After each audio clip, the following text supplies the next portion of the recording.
tardes, queridos amigos, ¿cómo están? Bienvenidos a este nuevo encuentro de filosofía y metapolítica que siempre hacemos nosotros, este canal de filosofía junto al grupo filosófico Sinusía.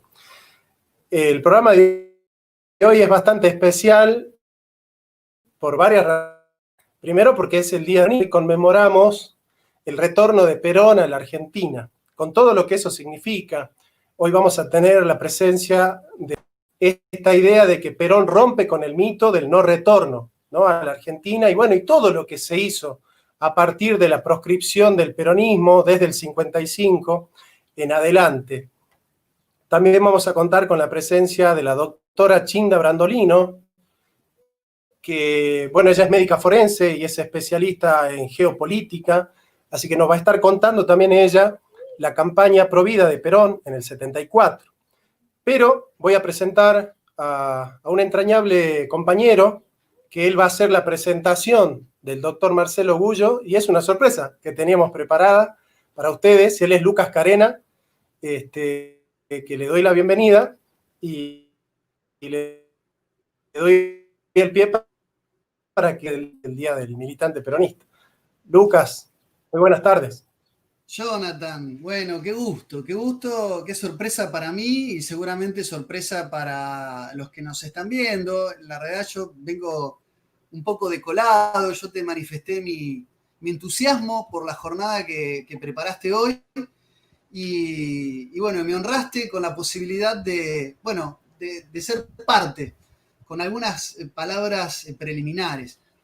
Y me honrás y realmente el gusto es mío de poder compartir con vos esta jornada y también poder presentar a quien voy a presentar, porque estamos viviendo épocas donde la proscripción del peronismo no solamente se puede analizar desde una perspectiva histórica, sino que hoy mismo se proscribe al peronismo, cuando se dice aborto es justicia social, desconociendo la doctrina, o cuando se la niega, cuando todos parecen, ¿no?, en el arco político estar celebrando, ¿no?, este Día de la Lealtad, el retorno del Perón a la Argentina, ¿no? Mientras que por otro lado se niega y se deja de conmemorar a Rucci, que fue uno de los grandes artífices de ese retorno, ¿no? Rememorando a Julio Tosco. Es decir, la proscripción del peronismo no es algo que hay que mirarlo en términos pretéritos, sino algo que actualmente y conceptualmente está en vigencia. Yo creo que elegiste muy bien a los contertulios para esta jornada, ¿no?, como son Chinda Brandolino, como es el doctor Marcelo Gullo. Marcelo Gullo, además de ser un amigo, es para mí un referente. Él es doctor en ciencia política por la Universidad de El Salvador, magíster en relaciones internacionales por el Instituto Universitario de Altos Estudios Internacionales de la Universidad de Ginebra, graduado en estudios internacionales por la Escuela Diplomática de Madrid y licenciado en ciencia política por la Universidad Nacional de Rosario, casa esta de altos estudios que me honra también haber sido parte y haber también obtenido mis títulos. Ambos rosarinos, y compartimos un montón de cosas, y entre otras cosas este amor, ¿no?, por lo que es la verdadera doctrina del pensamiento peronista, hoy todavía proscripto, ¿no? Sobre proscripción del peronismo, Marcelo Gullo es la persona más indicada para hablar, no solamente por su trayectoria, por su lucha, por su militancia, por su formación académica, pero también por sus proyecciones futuras. Así que yo realmente no quiero ser extensivo ni alargar esta introducción. Quiero darle la bienvenida a Marcelo y enseguida agradecerle que nos acompañe Jonathan, a Marcelo Gullo en esta jornada verdaderamente peronista. Marcelo Gullo, las palabras son tuyas, te cedo este tiempo. Bueno, muchísimas gracias. Ha sido una sorpresa encontrarte, Lucas, presentándome, una sorpresa gratísima, una gran alegría que me ha dado Jonathan con tu presentación, que me honra y nos une un enorme cariño, así que muchísimas gracias. El título de lo que vamos a charlar hoy, no le llamemos ponencia, llamémoslo una charla entre compañeros en un momento donde bien ha hecho Lucas en decirlo, el peronismo está proscripto. Esa es la verdad. Está proscripto como estuvo proscripto, ¿no es cierto?, desde la caída de Perón en 1955. Con la paradoja de que en 1955 fue la mal llamada Revolución Libertadora, en realidad Revolución Fusiladora, la que va a proscribir el peronismo, y hoy la paradoja es que son los mismos que se autotitulan militantes peronistas, pero que en realidad no lo son, lo que han proscrito el peronismo, ¿se entiende? Porque han proscrito la doctrina de Perón, ¿está? Y el mensaje profundo de Perón, como es el modelo argentino para el proyecto nacional, tomando como ideología de subordinación, importando como ideología el progresismo, como antes habían importado como ideología, ¿no es cierto?, el liberalismo, el neoliberalismo, pues son los mismos que fueron, se entiende, cómplices de Menem, que fueron, se entiende, que estuvieron de rodillas delante de Menem como gobernadores, como intendentes, se entiende, como diputados, lo que hoy han introducido en Argentina una nueva ideología de subordinación que es el progresismo, ¿no es cierto?, y que ha tenido hoy una ofensiva gigantesca tratando de imponer, se entiende, la muerte de los inocentes, la muerte de los inocentes. Decíamos, hoy es una jornada que hemos titulado, ¿no es cierto?, para conmemorar el regreso de Perón, Perón rompe el mito del no retorno. Y esto hay que explicarlo. ¿Qué queremos decir cuando decimos Perón rompe el mito del no retorno? Perón había sido derrotado en 1955 no por argentinos. Los argentinos que derrotan a Perón son simplemente, ¿no es cierto?, los mascarones de proa. ¿Los mascarones de proa de quién? ¿De quién? Y hay que decirlo, se entiende con nombre y apellido. Los mascarones de proa se entiende del Imperio Británico. Como Perón mismo se encargó de decirlo en el libro del Poder al Exilio, a Perón no lo va a derrocar los Estados Unidos de Norteamérica, sino que la mano oculta detrás de la Revolución Libertadora es nada menos que el imperialismo británico. Y como había este imperialismo británico, ¿no es cierto?, derrotado a los grandes conductores del movimiento nacional, que fueron José Gervasio Artigas, José de San Martín, ¿no es cierto?, y Juan Manuel de Rosas. Entonces esto requiere una explicación, ¿no es cierto? Explicación del por qué hablamos de movimiento nacional, por qué nombramos a Gran Bretaña. Cualquiera que nos escuchase desde el extranjero podría decir, señores, pero ustedes nunca fueron colonia británica. Claro, deberíamos decirle nosotros no fuimos colonia británica, somos una semicolonia británica. Teníamos bandera, teníamos signo, pero en realidad éramos una colonia, se entiende, de Gran Bretaña. Teníamos los atributos formales de la independencia, los atributos formales de la soberanía, sin en realidad tener soberanía. ¿Por qué? Porque Gran Bretaña nos subordinó ideológicamente, porque Gran Bretaña va a penetrar, se entiende, las entrañas de la Argentina, antes incluso del periodo de 1810, y más profundamente después de 1810. Hay de lo que yo denomino la subordinación ideológica cultural. Esa subordinación ideológica cultural, ¿en qué consiste? Consiste en, a través de las logias, predicar, se entiende, ideología de subordinación, ¿está? Que, por supuesto, una ideología después se transforma en praxis, en acción política, para que los argentinos hagan lo que Gran Bretaña quería que hagamos sin necesidad, se entiende, de ocuparnos militarmente, porque la ocupación militar había sido un fracaso. Los habíamos derrotado, ¿no es cierto?, en 1806, y los habíamos derrotado en 1807. Por eso dice Scalabrini, lo que no pudieron las armas, lo obtuvo Inglaterra a través de la diplomacia y a través de la subordinación ideológica cultural, a través de la colonización cultural, decía Arturo Jauretche. Y ellos nos van a exportar, ¿no es cierto?, determinados ítems de subordinación, determinadas ideologías y conceptos clave de subordinación. El primero de ellos nos van a exportar la hispanofobia. La hispanofobia a través de la leyenda negra para cortar el cordón umbilical que nos unía, se entiende, a la madre patria, que había formado en estos territorios de América, se entiende, un pueblo nuevo, un pueblo continente, porque hubo un gran mestizaje y el que estaba dejó de ser como estaba y el que llegó dejó de ser como había llegado. Es decir, hay un pueblo, un continente unido en valores, unido en la misma lengua. Fuego si no tuviésemos la misma lengua y los mismos valores. Por eso la prédica, se entiende, de la hispanofobia por parte de Gran Bretaña, a través de la leyenda negra, que es la primera gran fake news de la historia, estaba destinada a cortar ese cordón umbilical para que rechazáramos, se entiende, los valores que España había traído, para que rechazáramos, si fuese posible, la lengua. Y esto no es una exageración. Recordemos que Esteban Echeverría con Alberdi, en los cafés de Buenos Aires, discutían qué lengua debía tener esta nueva nación, según ellos, y discutían que la lengua debía ser el inglés o el francés, porque todo lo que había venido de España, que para ellos no era Europa, porque Europa terminaba para los liberales y unitarios en los Pirineos, era la barbarie. Entonces, Inglaterra nos va a exportar la hispanofobia a través de la leyenda negra. Inglaterra nos va a exportar el libre comercio, porque Inglaterra sabe que el libre comercio inhibe la posibilidad de desarrollo industrial, porque solo a través del proteccionismo económico, ¿no es cierto?, es posible el desarrollo industrial, como lo comprobaba la propia historia de Gran Bretaña y después la historia de los Estados Unidos, después la historia, se entiende, de Alemania, de Japón. Pero a su vez Inglaterra nos va a exportar el iluminismo, es decir, desterrar del corazón de las masas toda idea de trascendencia. Y acá parece que se queman los papeles, ¿no? Porque, claro, todo el mundo entiende. Profesor, usted dice libre comercio y entendemos, inhibe el desarrollo industrial.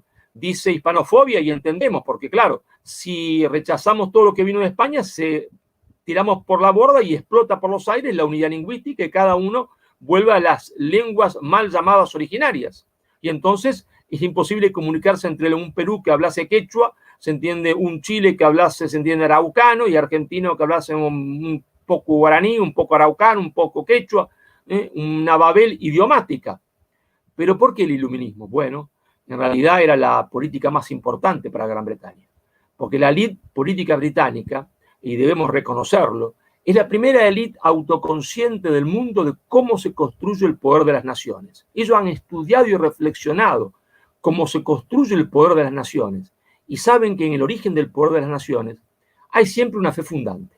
Y que entonces, si alguien saca esa fe fundante de un pueblo, comienza el proceso de desconstrucción del poder nacional.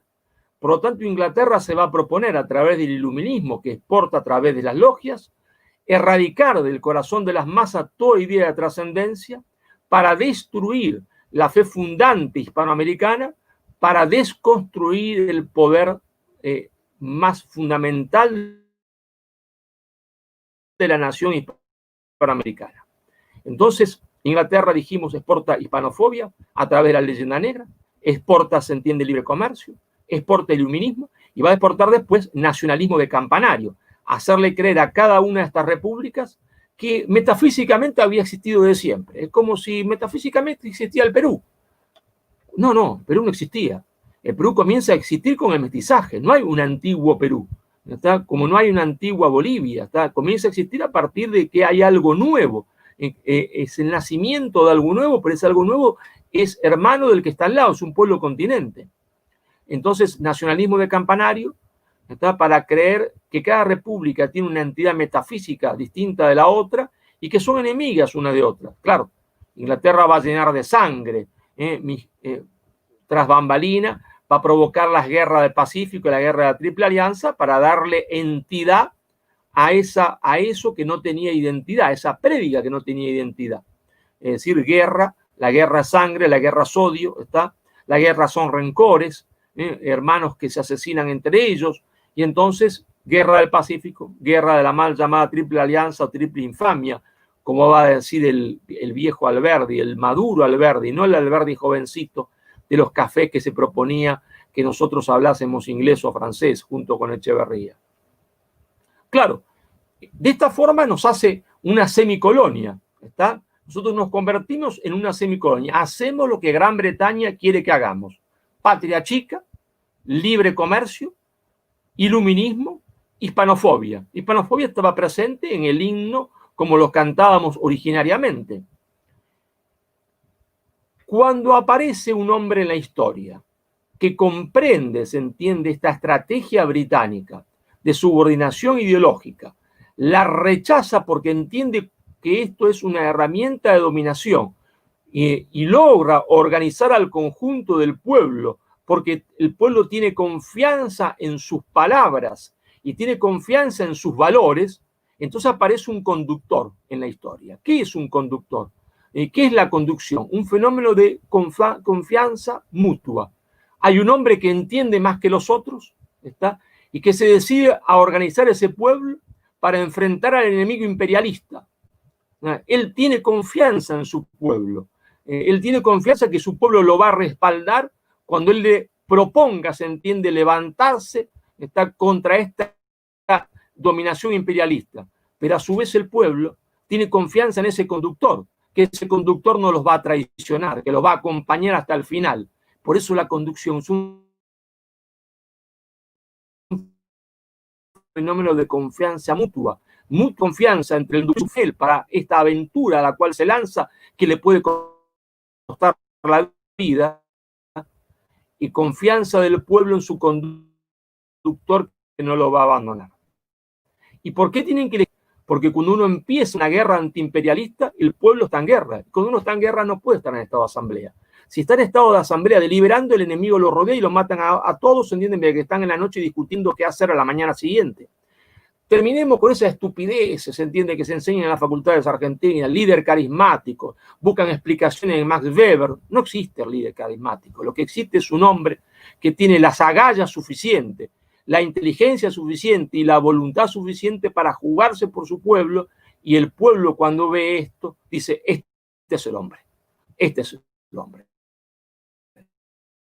Tendrá más carisma, menos carisma, más simpático, menos simpático, eso no tiene ninguna importancia. Lo que tiene importancia es que hay un hombre que se decida a jugarse por su pueblo y un pueblo que entonces, viendo esto, decide jugarse por ese hombre y acompañarlo.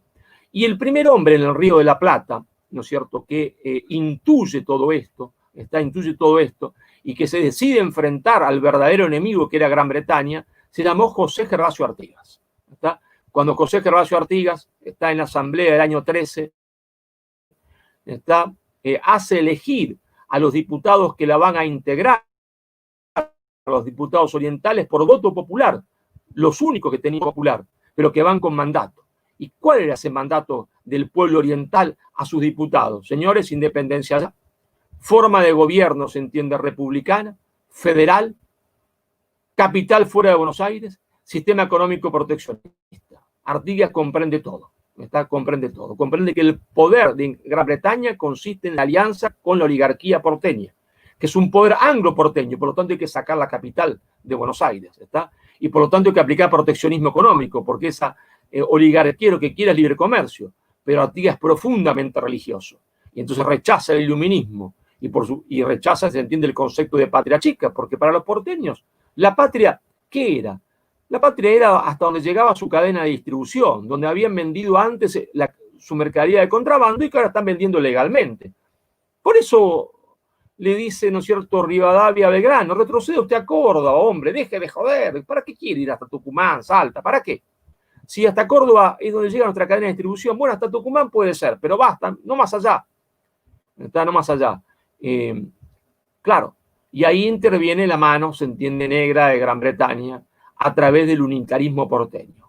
Artigas organiza la resistencia de los pueblos en las llamadas, se entiende, la Confederación de los Pueblos Libres, ¿no es cierto?, la Liga de los Pueblos Libres, y Artigas está a punto de derrotar a Buenos Aires. Y es ahí cuando Buenos Aires, el poder anglo-porteño, ¿no es cierto?, el poder de las logias, va a pactar con el imperio portugués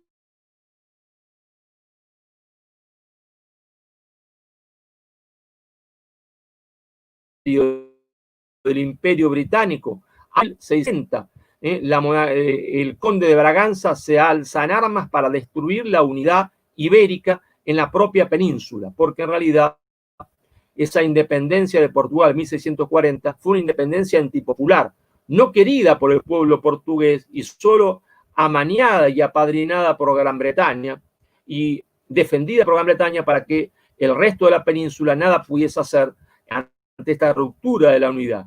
Entonces, el poder angloporteño le va a cambiar a los portugueses la cabeza de Artigas por la banda oriental. Así es, la cabeza de Artigas por la banda oriental. que ellos ocupen la banda oriental, lo que hoy es la República Oriental del Uruguay, ¿está? Con tal de que maten a Artigas. La actitud del porteñaje es siempre la misma. Entregar jirones de la patria a cambio, se entiende, de las cabezas de los conductores del movimiento nacional. Y Artigas es el conductor del movimiento nacional. ¿Por qué? Porque es el primero que comprende, se entiende, cuáles son las contradicciones fundamentales de la patria. La contradicción, ¿no es cierto? Proteccionismo económico, libre comercio. La contradicción, patria chica, patria grande, patria chica. Y la contradicción, tradicionalismo, se entiende, modernismo, o si ustedes quieren, prefieren llamarla historicismo, iluminismo. Es decir, la contradicción entre decir, nosotros somos lo que somos, toda nuestra herencia nos conforma, y aquellos que dicen no, esa herencia es una herencia maldita, ¿está? Debemos refundar, se entiende, este pueblo con otro ADN.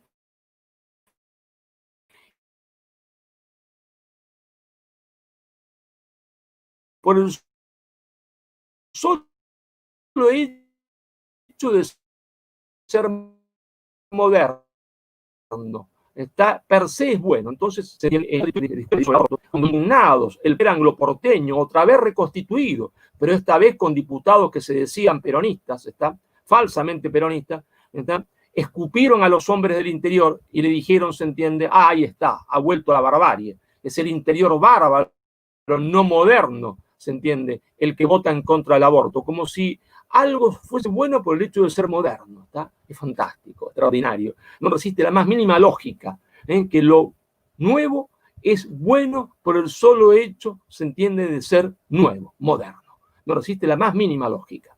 Entonces, modernismo, tradicionalismo, y Artigas representa todo eso. Artigas representa el proteccionismo económico, Artigas representa la patria grande, Artigas representa la tradición. Claro, el poder angloporteño está pactado con Portugal, le entrega la cabeza a Artigas. Artigas decide entonces su última gran maniobra. Decirle a su hijo adoptivo, al indio Andresito Artigas, que ataca a las tropas portuguesas por la retaguardia para distraerlos. Él los va a esperar en Tacuarembó para enfrentarlos, mientras que su lugarteniente, Pancho Ramírez, tenía que marchar hacia Buenos Aires para derrotar al poder angloporteño y Artigas instalarse en Buenos Aires. La estrategia de Artigas era correcta, ¿no? Andresito los distrae, desgraciadamente le cuesta, se entiende, la vida a Andresito, no se sabe si muere en combate o termina siendo prisionero y muere como esclavo en las minas de oro de San Pablo. Artigas trata de tenerlo en Tacuarembó, pero es derrotado, pero su estrategia principal era correcta: hacer marchar a su lugarteniente, a su mejor hombre, contra Buenos Aires, para derrotar al poder angloporteño en su misma ciudad y él instalarse en Buenos Aires. Desgraciadamente, este primer Judas de la historia, que fue Pancho Ramírez, en el campamento de Pilar, recibe la visita de Zarratea. Y Zarratea le dice: hermano Pancho, todo el dinero de la ciudad, todo el dinero circulante de la ciudad de Buenos Aires es para vos, si marchás en contra de Artigas. Y Pancho tiene la desfachatez de escribirle una carta a su hermano diciéndole: hay dinero para repartir para todos. Voy para Entre Ríos a enfrentar a Artigas, que no se enteren otros paisanos de lo que he hecho porque nos matan a todos. Y entonces Pancho, que tiene ahora la artillería porteña, enfrenta a Artigas en la batalla de las Huachas, enfrente de mi ciudad, prácticamente cruzando el río Paraná, cerquita de Victoria y Nogoyá, cerquita hasta las Huachas. Ahí la gran desgracia. La gran desgracia porque Artigas gana la batalla, pero es un día de la Mesopotamia, esos días de neblina terrible, y Artigas está confundido, no sabe que ha ganado la batalla y que tiene que rematar al enemigo. Y entonces decide retroceder, darle tiempo a que se recomponga Pancho Ramírez, que lleguen refuerzos porteños, y Pancho Ramírez lo va a perseguir en esa huida que Artigas hace hacia el norte. ¿Hacia dónde? Hacia el Paraguay. ¿Y por qué va al Paraguay? Va al Paraguay a tratar de convencer, se entiende, al jefe del Paraguay de que tiene que unir su fuerza contra el poder angloporteño antes que sea demasiado tarde. Es Gaspar Francia. Pero Gaspar Francia no entiende esto. Cuando después de dar 1000 batallas, Artigas logra ya sin ropa prácticamente, cruzar el río Paraná y llegar al territorio paraguayo, Gaspar Francia lo pone preso. Y va a estar así más o menos preso siempre. Y va a morir, se entiende, a morir siendo catequista de los indios guaraníes. ¿Verdad? El Imperio Británico lo ha derrotado. Nace el mito del no retorno. El pueblo argentino, porque Uruguay y Argentina son la misma cosa, ¿está? Como decía Metol, mi gran maestro, Metol Ferré, ustedes son argentinos occidentales y yo soy un argentino oriental. El Imperio Británico ha derrotado a Artigas, pero lo ha derrotado no solo militarmente, lo ha derrotado psicológicamente. Artigas está acabado, está quebrado y nunca más puede recomponerse. No quiere hacer nunca más política Artigas, está semipreso en el Paraguay y no va a querer salir nunca ni siquiera de esa prisión que tiene en Paraguay. Y entonces nace el mito del no retorno. El pueblo comienza a pensar ¿para qué tantas peleas? ¿Para qué tanto sacrificio? ¿Para qué tanta sangre? ¿Para qué tanta muerte si el enemigo nos vence y nuestro caudillo, nuestro conductor, nunca más vuelve? Y esto mismo le pasó a San Martín, porque a San Martín lo va a derrotar políticamente y lo va a llevar al exilio. Está ese hombre representante del poder británico, está que fue Bernardino Rivadavia. San Martín no logra conducir el movimiento nacional porque era más bien un militar y no un político, ¿no? Pero también derrotado porque tenía una posición nacional. No hay que confundir posición nacional con movimiento nacional. Son dos conceptos distintos. Hay movimiento nacional cuando aparece un conductor que entiende las tres contradicciones, que encarna las tres contradicciones y organiza su pueblo. Cuando aparece un político o un militar que comprende una de las contradicciones, él encarna una posición nacional, pero no al movimiento nacional. Tenemos que esperar a la llegada de Juan Manuel de Rosas a la gobernación de la provincia de Buenos Aires para que otra vez aparezca el movimiento nacional.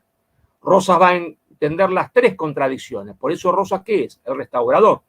Restaurador de las leyes, no digan pavadas.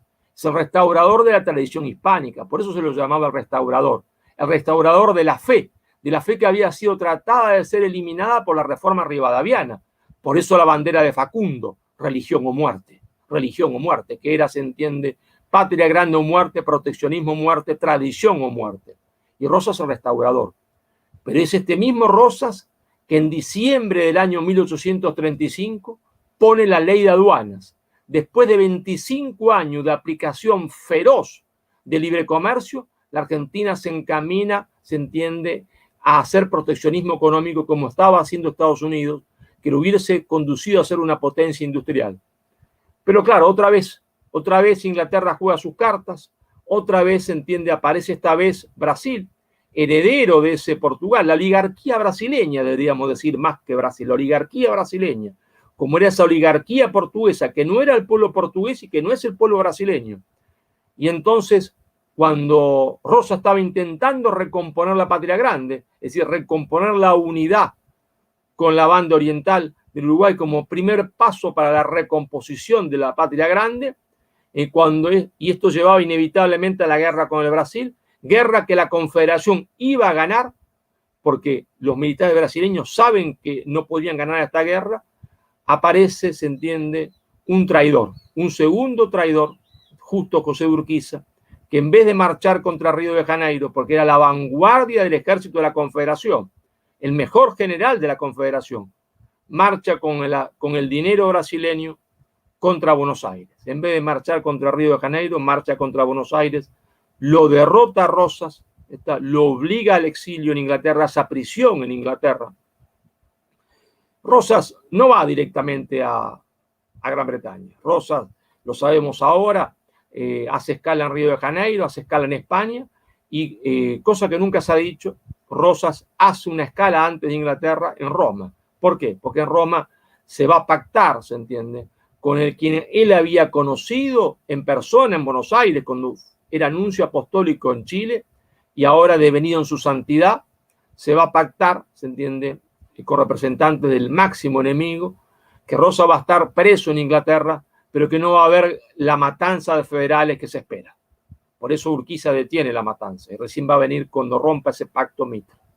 Pero el hecho es que Rosas termina sus días muerto de hambre, está como había terminado, se entiende, Artigas, el hombre más rico de la Argentina, se entiende, no tiene ni siquiera para comprarse ropa en el invierno, se entiende, de Inglaterra. Y le dice a su hija, no quiero que vengas a verme para que no me veas en este estado.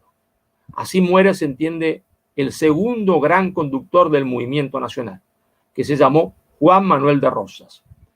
Y de ahí se entiende la gran tragedia después de Pavón, se entiende la matanza de federales. Las tropas mitristas matan 60.000 federales. 60.000 federales no nos dice nada, ¿no? Hagan un cálculo. Si la Argentina tenía 1.200.000 habitantes, 60.000 federales, es como matar ahora casi 2 millones de personas. Es una enormidad, una bestialidad.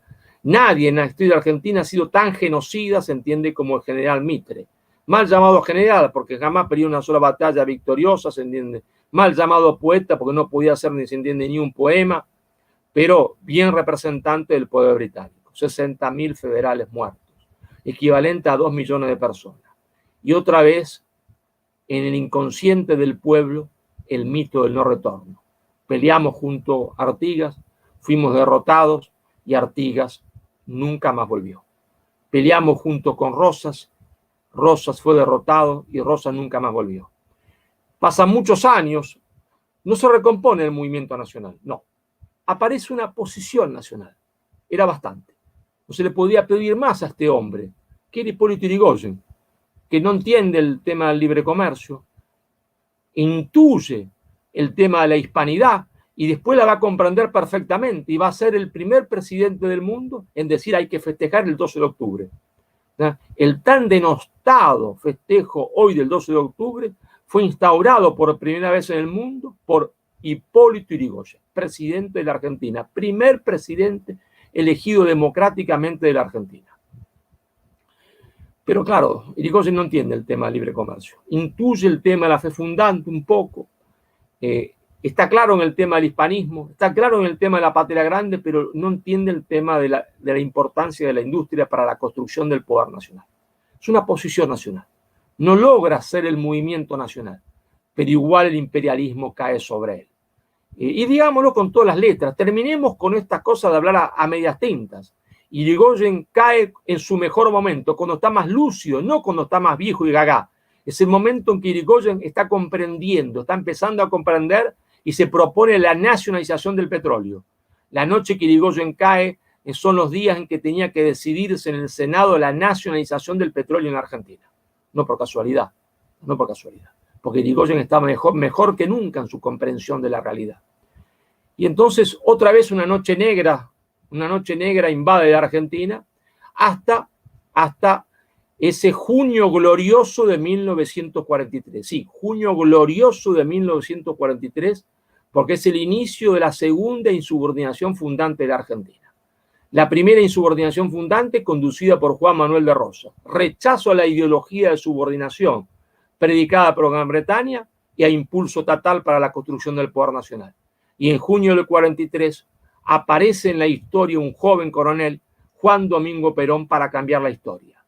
Y vaya que la cambia, se entiende. Aparece entonces este coronel que le dice a su pueblo lo que él tiene in pectore, lo que hay que hacer, y su pueblo le responde. Es decir, hay ahí el fenómeno de la conducción. Aparece el movimiento nacional nuevamente, aparece su conductor y el pueblo de ese movimiento. Por eso el 17 de octubre, el pueblo peronista nunca le llamó el Día de la Liberación. Era lógico, ¿no? Lógico llamarlo el Día de la Liberación, el día que se liberó, pero no. El pueblo peronista le puso inmediatamente el Día de la Lealtad. ¿Y por qué? Le puso el día de la Lealtad y no el Día de la Liberación. Porque ese día el pueblo fue leal con Perón, con su coronel. El coronel estaba preso y lo iban a matar, y el pueblo lo libera. Se jugó la vida por su coronel, pero su coronel se jugó la vida por su pueblo. Porque el coronel podría haber dicho, señores, está todo muy bien, muchas gracias, me liberaron, chao, me voy.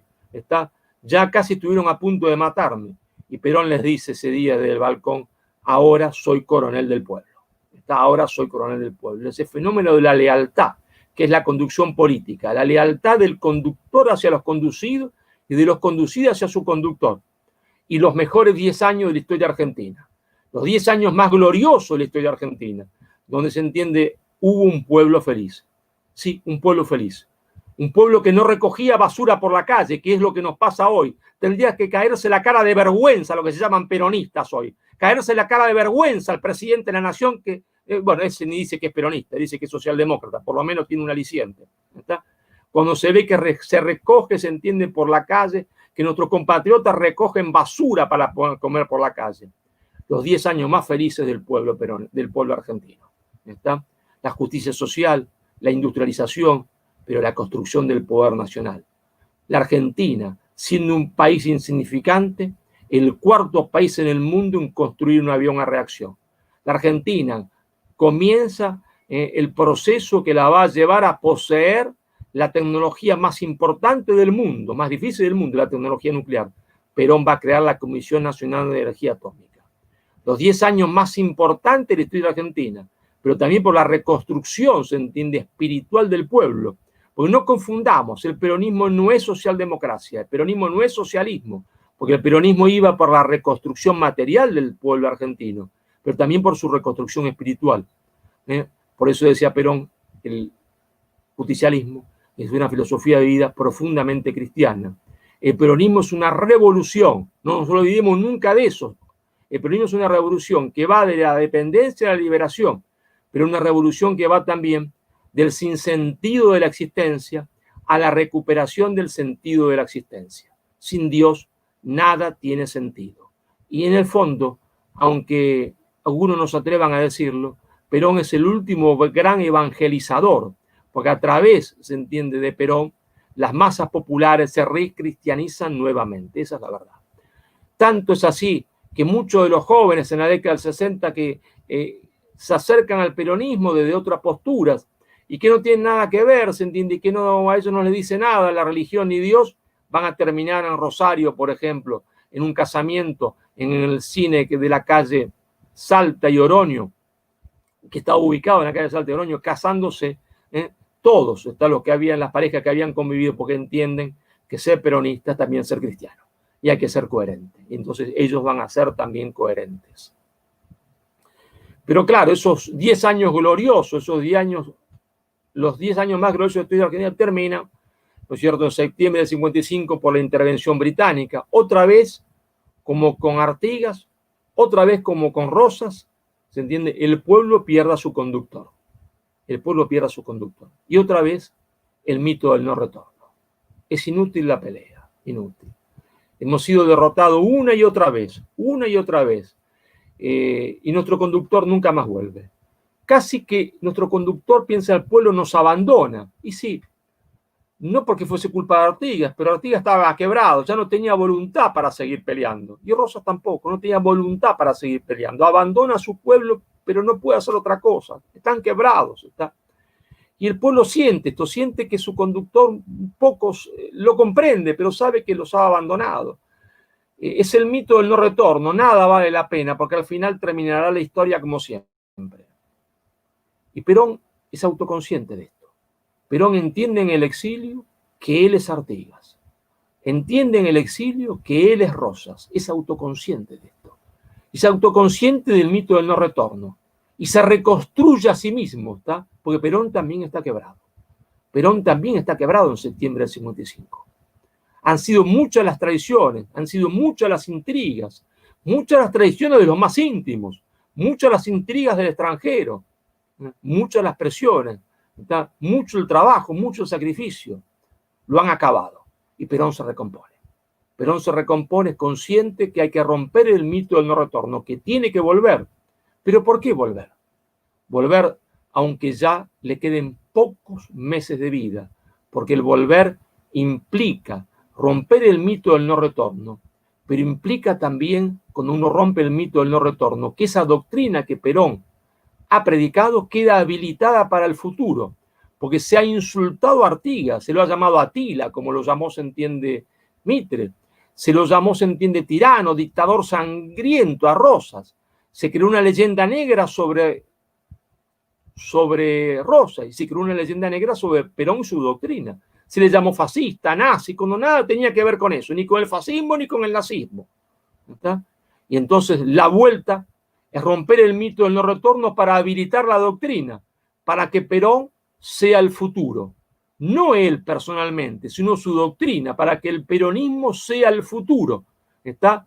Y entonces Perón tiene que volver. Y por eso Perón se va a jugar la vida. Se va a jugar la vida porque sabe que si vuelve le quedan pocos meses de vida.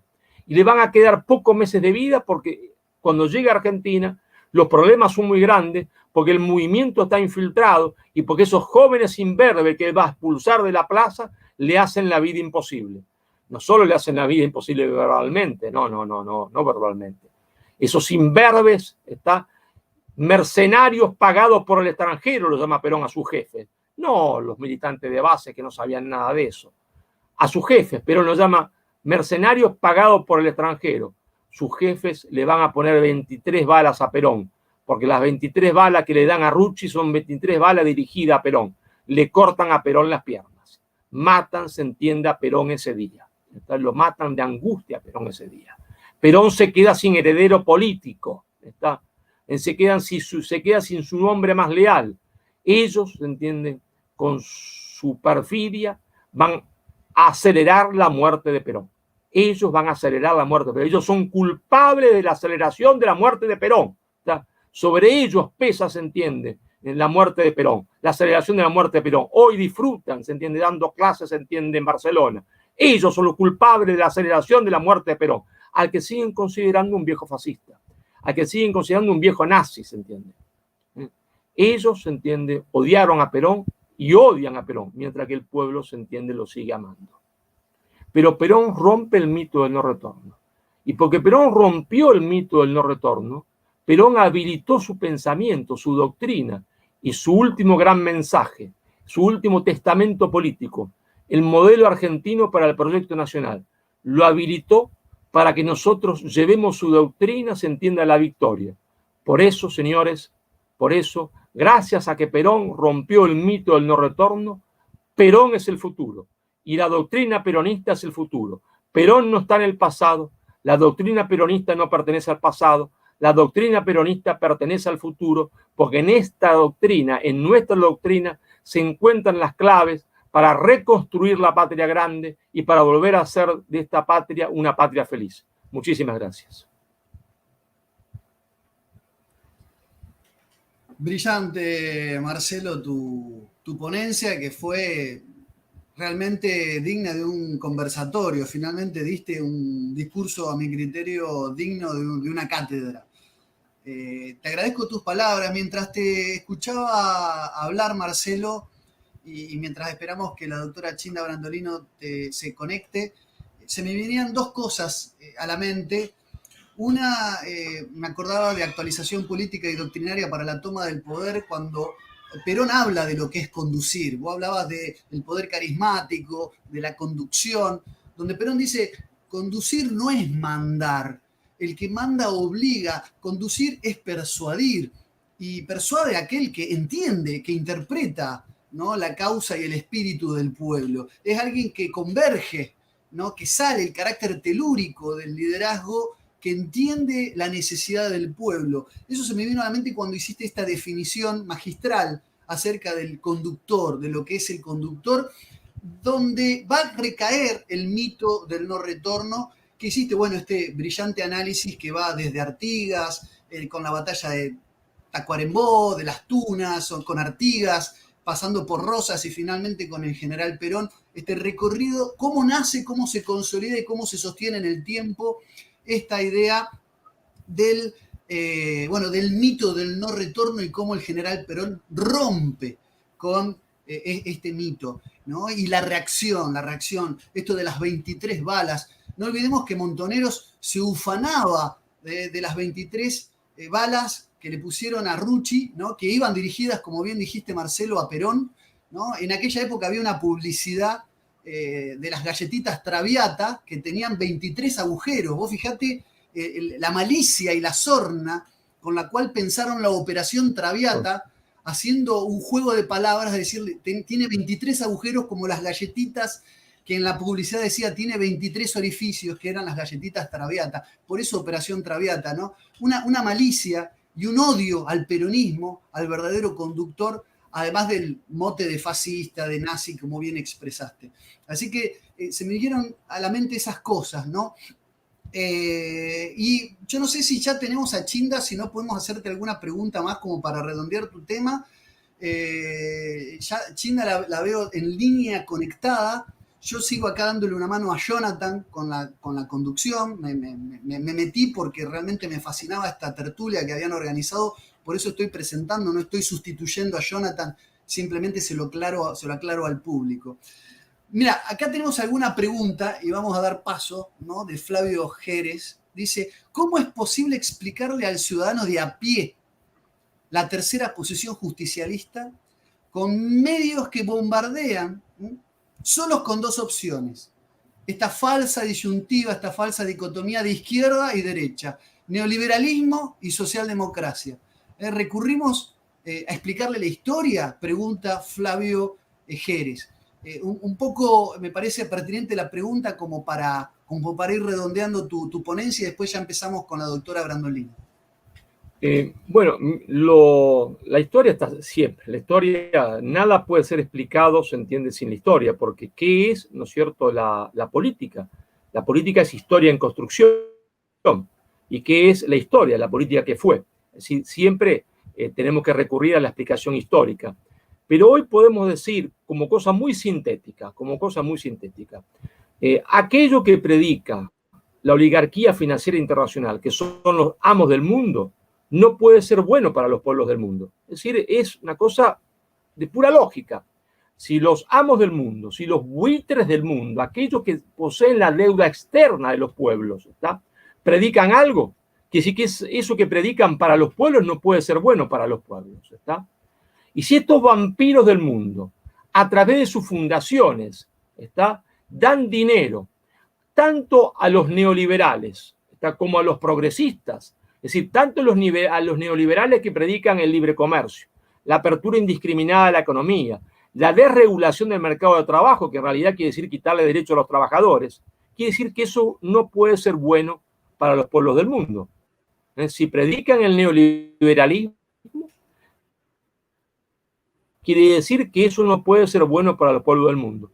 Pero si estos buitres del mundo, ¿está?, a través de sus fundaciones, y que constan en los libros contables de los Estados Unidos, de Francia, de Canadá, de Suiza, de España, a través de sus fundaciones, dan dinero, ¿está?, a los profesores, a los políticos, a las ONG, se entiende, progresistas, que intentan imponer a rajatabla el aborto, que intentan imponer la biología de género, ¿está?, que intentan imponer el multiculturalismo para destruir la unidad nacional. Quiere decir entonces que eso no puede ser bueno para los pueblos. Está claro que si la oligarquía financiera internacional, a través de sus fundaciones, indirectamente hace que se predique el neoliberalismo y el progresismo, que nuestro camino sigue siendo como siempre la tercera posición, ¿está? No por estar equidistante de uno y de otro, sino porque supera al neoliberalismo, se entiende, y supera, se entiende, al progresismo, porque el neoliberalismo y el progresismo no son otra cosa, se entiende en realidad, ¿está?, que liberalismo, se entiende, y marxismo degradados.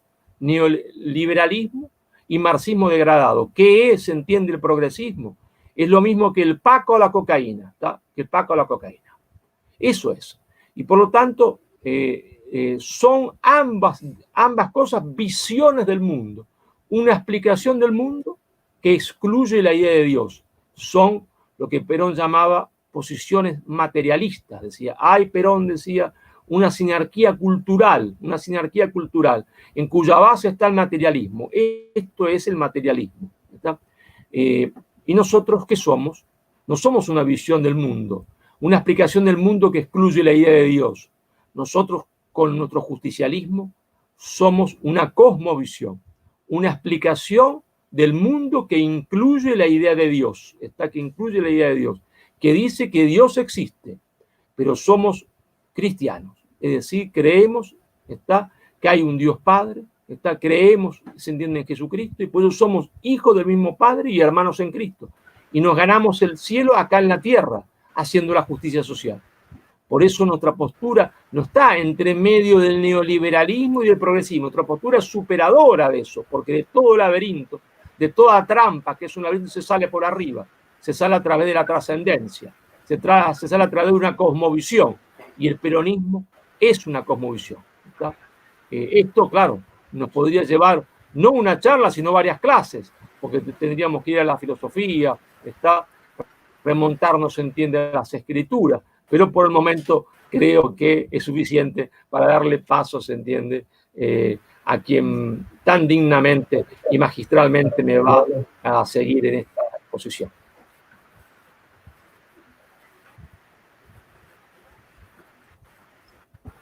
Querido Marcelo, querido Lucas, te quería hacer la última pregunta, porque ya la tenemos a Chinda en minutitos, está terminando de atender el último paciente que ella tiene. Te quería hacer una pregunta. Nosotros, los del interior, ¿tenemos que seguir el federalismo de Rosas, que es un federalismo liderado por Buenos Aires, o tenemos que seguir el federalismo de Güemes y de Artigas? Te pregunto como alguien del interior profundo, de Salta profunda. Es una falsa opción. Es una falsa opción que intentó, se entiende, algunos hombres de buen pensamiento, de buena intención, para hacerse esnovista y crear una... No hubo nunca contradicción entre Rosas, se entiende, y las provincias. Y Arturo Jauretche lo explicó perfectamente. La ley de aduanas fue saludada por Salta, la legislatura de Salta saludó la ley de aduanas, escribió loas de la ley de aduanas, se entiende, Tucumán lo mismo, Santiago del Estero lo mismo, era la reconstrucción del cordón industrial, no hubo ninguna contradicción, es una falsa contradicción. Artigas es Rosas, Rosas es Artigas, Perón es Rosas, Rosas es Perón. No hay ninguna contradicción en esto, no hay ninguna contradicción. Ahí se trató de romper la unidad nacional poniendo una contradicción que en realidad no ha existido para justificar, se entiende, la gran traición, se entiende, de Urquiza, ¿está? Y llamarlo federal a Urquiza cuando en realidad habría que llamarlo traidor, ¿está? Porque eso es lo que fue. Fue un traidor, como lo demuestran los documentos publicados por José María Rosas, cuando se instala José María Rosas en los archivos de Itamaraty y va a escribir su famoso libro sobre el pronunciamiento de Urquiza, demostrando que acá no había ninguna pelea entre federales, sino que, se entiende, se trataba simplemente de un soborno que Itamaraty le hace, se entiende, que la oligarquía brasileña, el imperio de Brasil, le hace a Urquiza, ¿está? Le hace a Urquiza. Y aquellos pobres lugartenientes, se entiende, de Urquiza, que fueron engañados porque le dijo, no vamos contra Rosa, no se vayan a pensar esto, que está viejo y no quiere la Constitución, finalmente se dieron cuenta de quién era Urquiza, como fue López Jordán, ¿está? Y finalmente, se entiende, dijeron, es la última que no hiciste después de Pavón, ya nos traicionaste varias veces, ahora sabemos quién sos, ¿está? Y lo ajusticiaron como tendrían que haberlo hecho mucho tiempo antes, ¿está? En el Palacio San José de Urquiza, ¿está? No hay ninguna contradicción, son falsas contradicciones creadas por un falso revisionismo que quiere poner, se entiende, una cuña, se entiende, ahí en el federalismo cuando nunca esa cuña existió. Nadie quiso, se entiende, a Juan Manuel de Rosas más que el gran caudillo de la provincia de Santa Fe, Estanislao López, y con nadie fue tan amigo Rosas que con Estanislao López y con Facundo Quiroga. Es el enemigo el que puso esa cuña, no tiene nada que ver con el pensamiento nacional.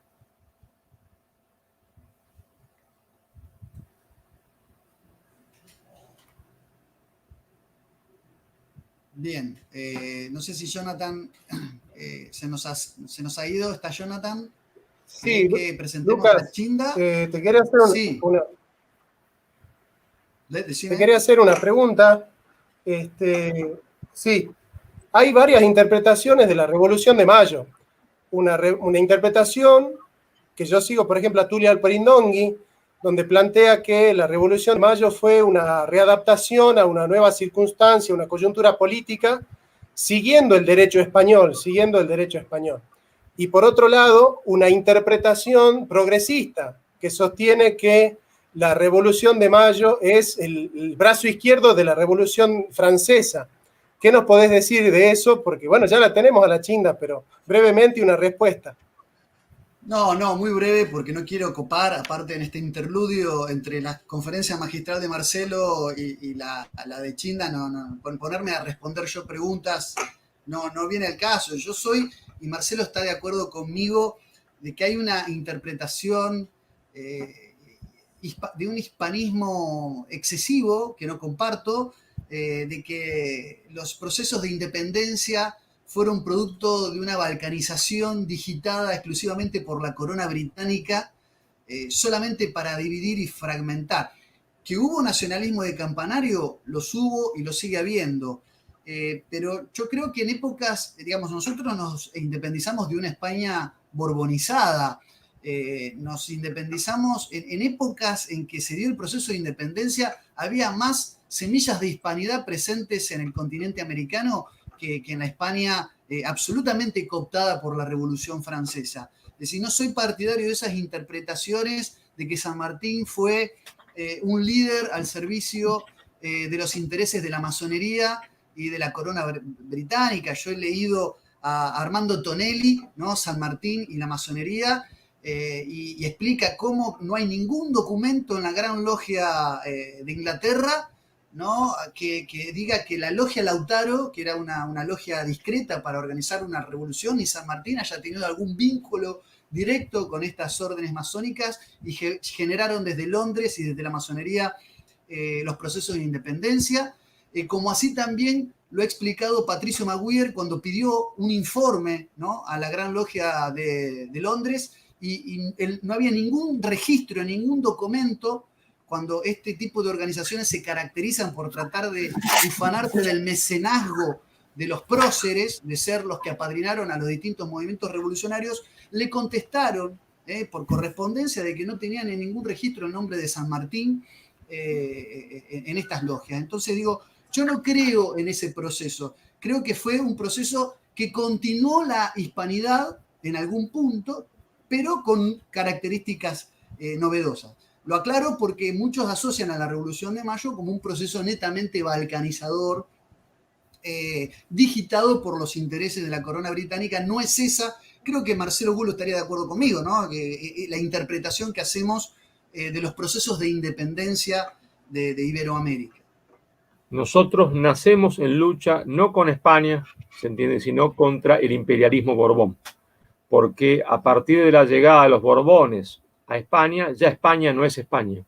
España está gobernada por una monarquía que detesta a España y todo lo que España había significado, ¿se entiende?, metafísicamente. Es decir, los Borbones detestan y odian a España, ¿tá? Y se han hecho, ellos que fueron los enemigos de España, los enemigos eternos de España, se han hecho dueños del trono de España, ¿no? Nosotros nacemos en lucha contra el imperialismo Borbón. Pero ya está Gilda ahí, creo, ¿eh? A ver, tenemos que escucharla a ella ahora. Está Chinda Brandolino con nosotros. Hola Chinda, ¿cómo estás? Hola, queridos amigos, una alegría. Lucas, Marcelo, gracias por estar aquí con ustedes, ¿no? Les agradezco a todos esta invitación. Hermoso. Bueno, gracias por sumarte. Bueno, simplemente les recuerdo Chinda Brandolino, médica egresada de la Universidad Nacional de La Plata, especializada en clínica médica, medicina del trabajo, medicina legal, también una gran pensadora en estos tiempos donde la doctrina está proscripta, ¿no?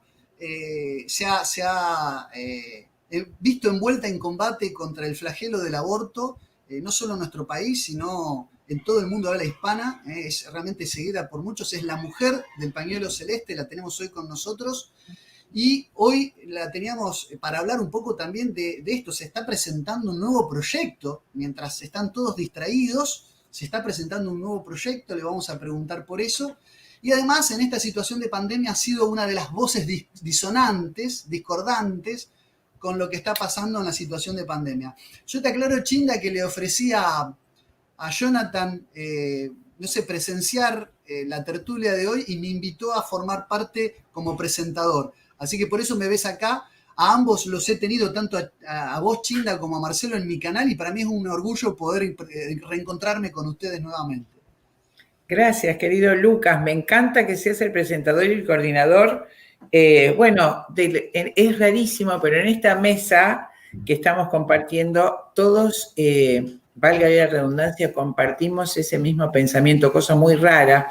Cuando ustedes hablaban de la hispanidad, cuando Marcelo hablaba justamente, nuestra gesta de la independencia fue no solo en el Reino de Indias, en nosotros, sino en España, contra la corona borbona, que eso es lo que nuestros jóvenes tienen que saber.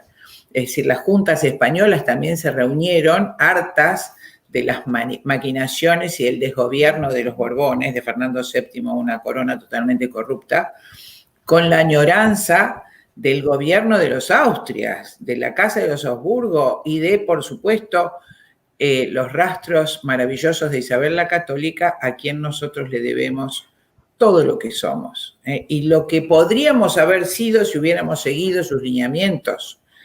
Aquella, por eso, cuando uno la recuerda, reina de España y madre de América, ¿no? A veces yo pienso, ustedes saben que tengo una profunda fe católica, y muchas veces pensando, pido espiritualmente la asistencia de Isabel la Católica, que no me cabe ninguna duda que estará en el cielo, para completar la obra evangelizadora que justamente fue interrumpida en nuestros pagos por este rey poco de recuerdo, tan poco feliz, que fue Carlos III, Borbón, y que expulsó a los jesuitas que estaban haciendo esa maravillosa obra y cuyos rastros podemos ver en las misiones en nuestro litoral, ¿no? Además, la transformación que habían hecho del hombre, la civilización del guaraní, del charrúa. ¿Recuerdan las declaraciones de San Roque González, que le arrancaron el corazón y rodando les habló a los indígenas en los primeros tiempos de la conquista? Cuando dice que dudaba de las características, si eran seres humanos, del salvajismo que tenían esas personas, y sin embargo ellos, con su amor y su evangelio y su música, lograron transformarlos en seres maravillosos. Quien conoce ahora los descendientes de los guaraníes, ves personas de tanta inteligencia, ¿no? De tanta sagacidad. ¿Y cuánto podría haber sido nuestro maravilloso continente si hubiéramos seguido esos lineamientos y no las fantasmagorías liberales que nos han querido imponer y con las que siguen, ¿no? Los intentos de nuestros falsos gobernantes. Bueno, así que nada más completando lo que Marcelo había explicado recién sobre la gesta de la independencia. Chinda, así que, sí. La campaña pro vida de Perón en el 74, así se titula un poco la ponencia. Hoy estamos reunidos conmemorando el retorno, ¿no?, de Perón a la Argentina, aquella foto de Perón y Rucci con el paraguas tan emblemática. Marcelo, el doctor Marcelo Bulo acaba de hablar del mito del no retorno, y hablábamos al comienzo de esta charla de que la proscripción no solamente se limita a los 17 años de proscripción del peronismo históricos, sino en cada embestida que contra su doctrina se sigue dando, ¿no? Y una de ellas es negar la existencia de un peronismo que fue desde el comienzo y en todo momento pro vida, ¿no? Y que dejó incluso doctrina, dejó documentación sobre incluso la cuestión de la despoblación, el proyecto nacional. Así que, Chinda, la idea de tu exposición se titula así, y te cedo la palabra para que nos ilustres sobre esta concepción cristiana y pro vida de Perón.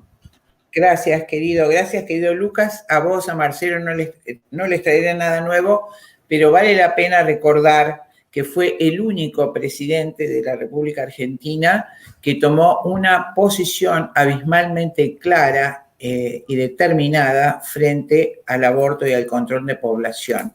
Cuando él advino en el año 74, hace su plan trienal, y en el plan trienal, que se llamaba así, Plan Trienal para la Reconstrucción y Liberación Nacional, que lo escribe y expone en diciembre de 1973, hace, por supuesto, una verdadera locución demográfica.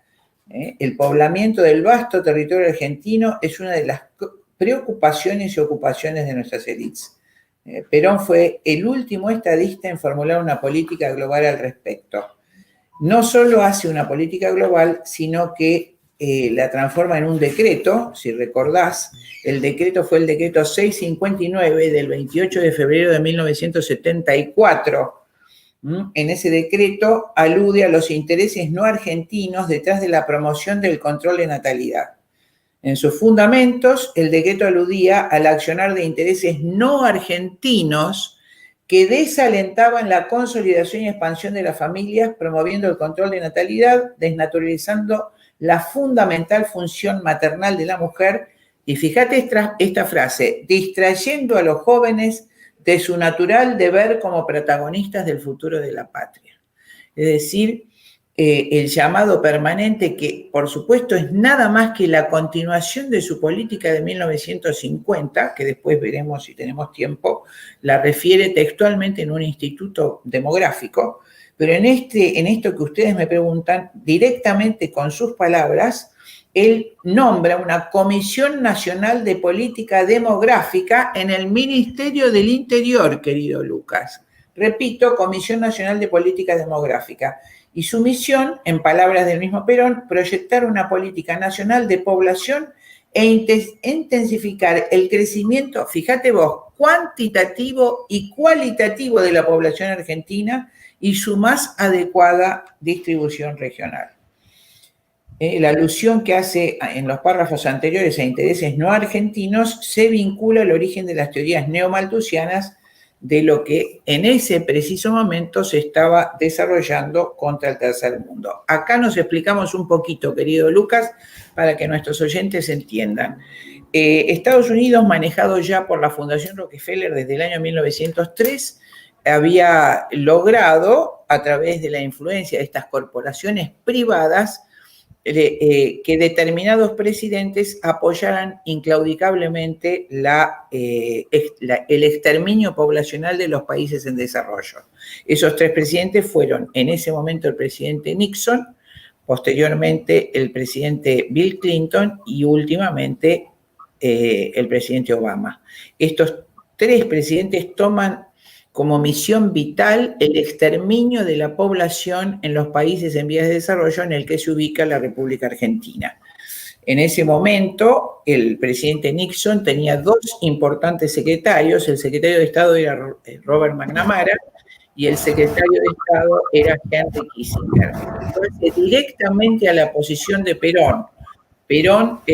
Robert McNamara había logrado hacer una excursión, un envío de los Médicos Sin Fronteras a Bolivia, nuestro hermano país de Bolivia, y con la orden de que bajo el pretexto del control de cáncer de útero esterilizara a la mayor cantidad posible de mujeres bolivianas. Así lo hizo esta comisión enviada por McNamara, y esto terminó en la esterilización de cientos de miles de mujeres. Los médicos bajaron a las comunidades y cauterizaron las trompas de falopio en el supuesto control de cáncer de útero de miles y miles de mujeres, lo que determinó un genocidio demográfico semejante al que en el sexo contrario había logrado la guerra de Paraguay, malhadadamente dirigida por Mitre y por el Imperio Británico contra nuestro vecino país hermano Paraguay, exterminando en ese momento a 964.000 paraguayos varones. En este caso de Bolivia, esterilizando mucho más de 1 millón de mujeres, lo cual constituyó un genocidio de efecto retardado del cual Bolivia nunca se levantó, como nunca se levantó Paraguay, ¿no es cierto?, para acceder a los recursos minerales. Cuando los padres de familia advierten que las mujeres se habían quedado estériles, acuden al gobierno, mejor dicho, a la delegación de la ONU y de la Organización Mundial de la Salud, que justamente sesionaba en Bolivia, y al ser desoídos asesinaron a los médicos que ejecutaron ese crimen. Hicieron luego, con un francés cuyo nombre nunca recuerdo, una película terrible documental que se llama Sangre de Cóndores. En ese momento preciso, año 68, Robert McNamara hace el Banco Mundial con la intención de utilizar las políticas crediticias para condicionar el crecimiento poblacional, el establecimiento de planes de control de natalidad, hacer préstamos a través del Banco Mundial en 1968 y esos préstamos condicionarlos a la firma de los países beneficiarios o supuestamente beneficiarios de esos préstamos, concediendo que se harían políticas cerradas de control de natalidad. Ante esa realidad exterior se encuentra Perón cuando asume a fines del 73 y hace, queridos amigos, en el Plan Trienal una comisión de seguimiento demográfico para aumentar la población de nuestro país. Esa Comisión Nacional de Política Demográfica la incluye en el Ministerio del Interior y como acabo de decir, le encarga a Perón proyectar una política nacional de población para intensificar el crecimiento cuantitativo y cualitativo. No olvides que en ese proyecto trienal, Perón habla específicamente de retomar la riqueza de la educación que había sido o había decrecido o se había depreciado en los últimos años de los gobiernos anteriores a él. Él tenía muy en claro que no era solo numérica la población que debía aumentarse en nuestro país, sino que debía ser calificada. Por eso, si recuerdas, en los primeros gobiernos de Perón, el papel de las escuelas industriales y de artes y oficios fue inmenso. Y muchos ingenieros y técnicos alemanes colaboraron en hacer los proyectos, los programas, las currículas en los años 50 de esos institutos. Fíjate vos, ¿qué le contesta McNamara con esta frase? El rápido crecimiento demográfico es una de las mayores barreras que obstaculizan el crecimiento económico y el bienestar social de nuestros Estados miembros.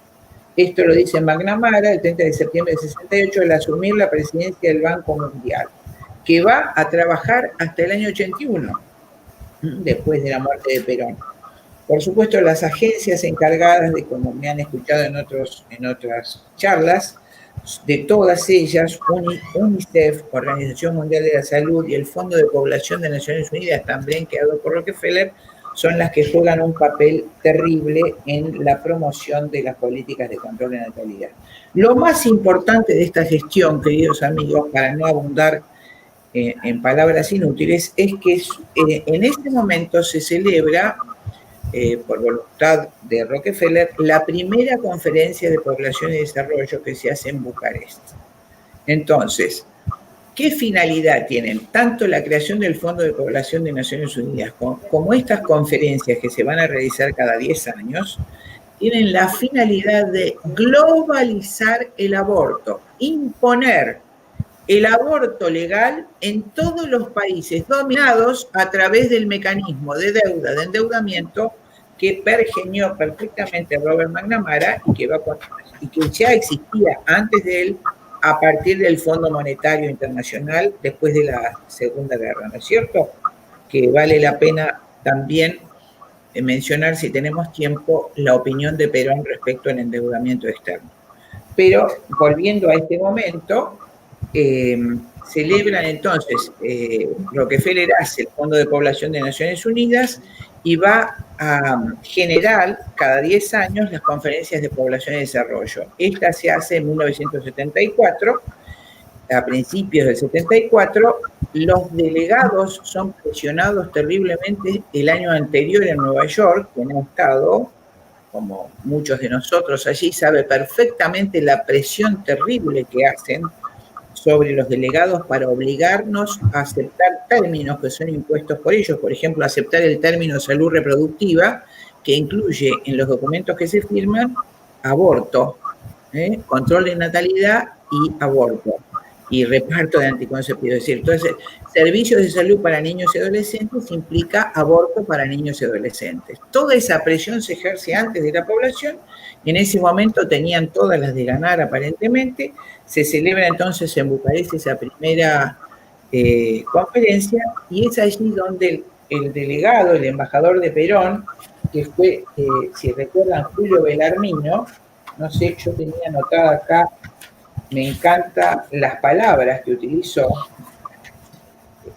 fue increíble la posición de Perón en ese momento, fue el único presidente que hizo eso, y en síntesis dice que la Argentina necesita pobladores de todo el mundo, por eso ampliará los campos de inmigración, y las posibilidades de inmigración para su vasto y despoblado territorio. Pero además necesita habitantes y recibirá habitantes de todas las naciones y razas del mundo. Y jamás aceptará políticas de control de natalidad. Ningún niño argentino nacido o por nacer, lee Julio Belarmino, será condenado a muerte por las leyes argentinas.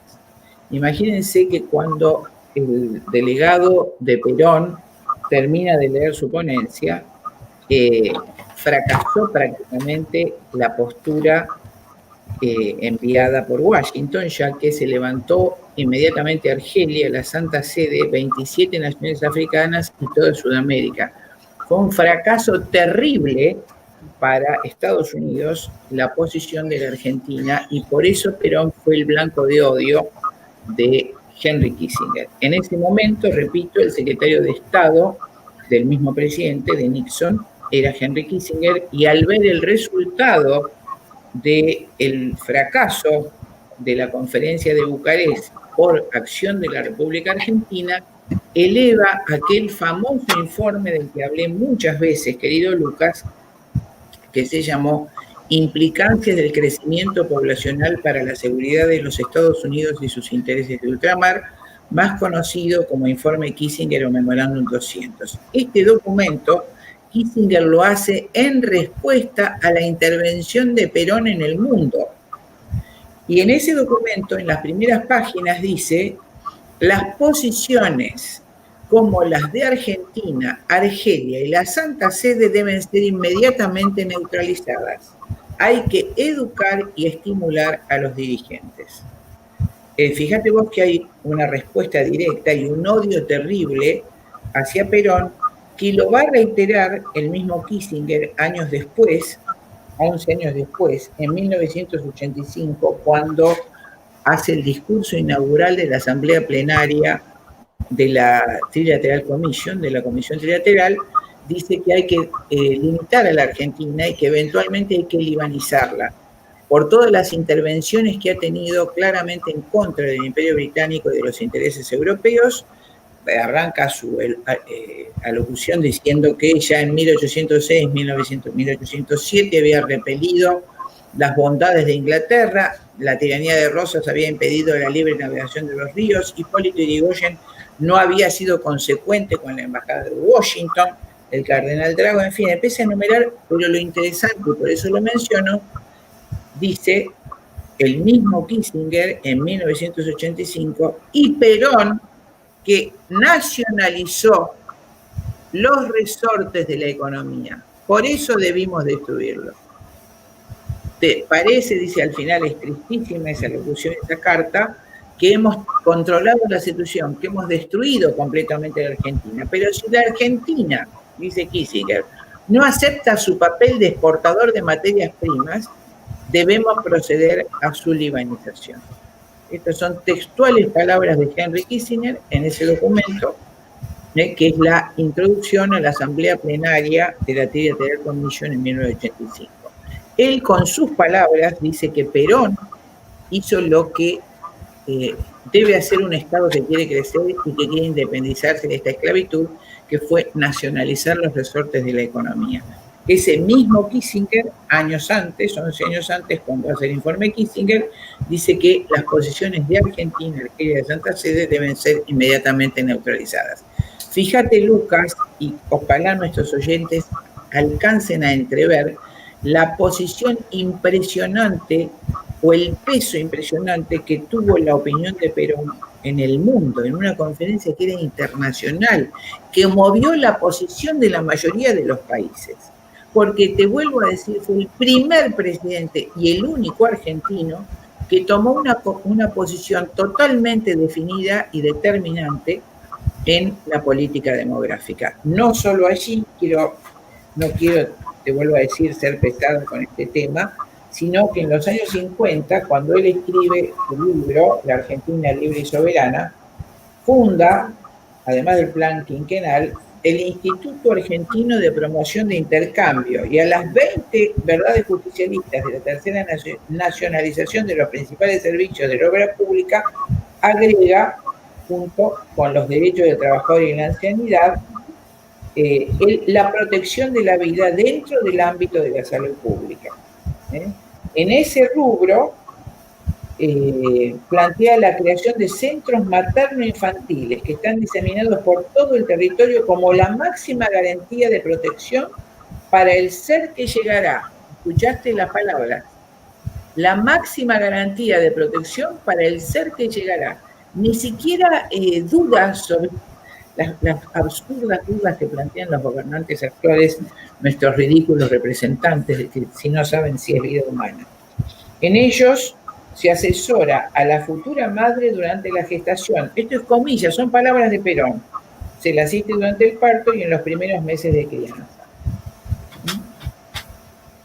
Tiene en ese mismo libro un ataque a la medicina en cuanto al ejercicio ilegal de la medicina, que es un gravísimo delito que nuestras autoridades reprimen con toda intensidad. La crónica diaria refleja esta labor altamente eficiente en los encargados de luchar contra el franderismo, etc. No se detiene allí la acción represora del Estado, pues convencido de que el aborto criminal constituye una práctica amoral y delictuosa, aun cuando lo tomen a su cargo profesionales en el arte de curar, ha orientado sus esfuerzos hacia la meta de desterrarla para siempre de entre nosotros. Esas son palabras de Perón. Yo creo que hay muchísimo más. Acá me traen los chicos esto que les pedí. Cuando hace la Constitución de 1949, no existe en nuestro ámbito legal, te lo digo como médica legista de muchos años, un cuerpo legal como la Constitución de Canpay del año 1949.